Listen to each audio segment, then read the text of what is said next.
கிறிஸ்துவுக்குள் அன்பான கர்த்தருடைய பிள்ளைகளே, இன்றைய வேத வசனமும் ஜெபமும் 1 யோவான் 4ஆம் அதிகாரம் 2ஆம் வசனம். தேவ ஆவியை நீங்கள் எதினாலே அறியலாம் என்றால், மாம்சத்தில் வந்த இயேசு கிறிஸ்துவை அறிக்கை பண்ணுகிற எந்த ஆவியும் தேவனால் உண்டாயிருக்கிறது. என் அன்பு கர்த்தருடைய பிள்ளைகளே, தேவன் இந்த மனுஷனோடு இருக்கிறார்.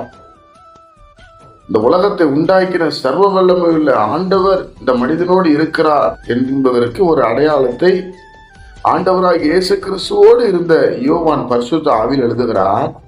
தேவ ஆவியை நீங்கள் எதினாலே அறியலாம் என்றால், மாம்சத்தில் வந்த இயேசு கிறிஸ்துவை.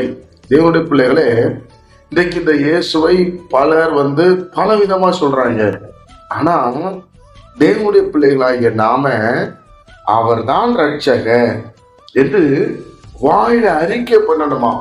அவர்தான் தேவனுடைய குமாரன் என்று நம் வாயில திறந்து சொல்ல வேண்டும் என்று வேதம் சொல்லுகிறது. இப்படி நம்ம சொன்னோம் என்று சொன்னால் நாம் தேவனால் உண்டாயிருக்கிறோம். புரிஞ்சுட்டீங்களா?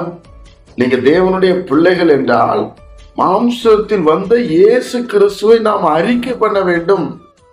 அவர் எனக்காக மரித்தார், எனக்காக உயிர்த்தார், அவர்தான் தேவனுடைய குமாரன், அவர்தான் இரட்சகர், அவர்தான் சர்வ வல்லமையுள்ள தேவன் என்பதை நாம் அறிக்கை செய்ய வேண்டுமா?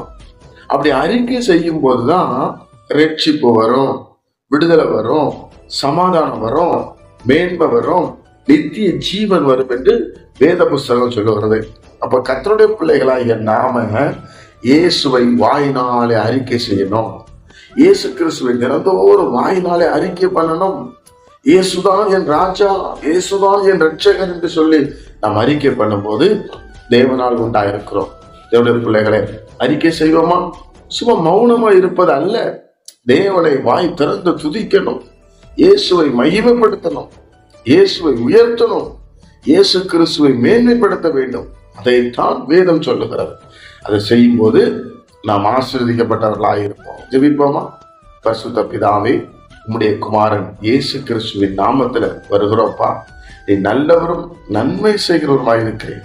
இந்த நாள் கேட்கிற ஒவ்வொரு பிள்ளைகளையும் நீர் ஆசீர்வதிமப்பா. நன்மை நாள் நிரப்பும்.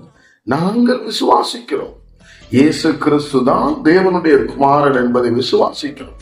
கிருபை தான், சமாதானப்படுத்தும். இயேசுவின் மூலம் ஜெபிக்கிறோம் பிதாவே, ஆமென்.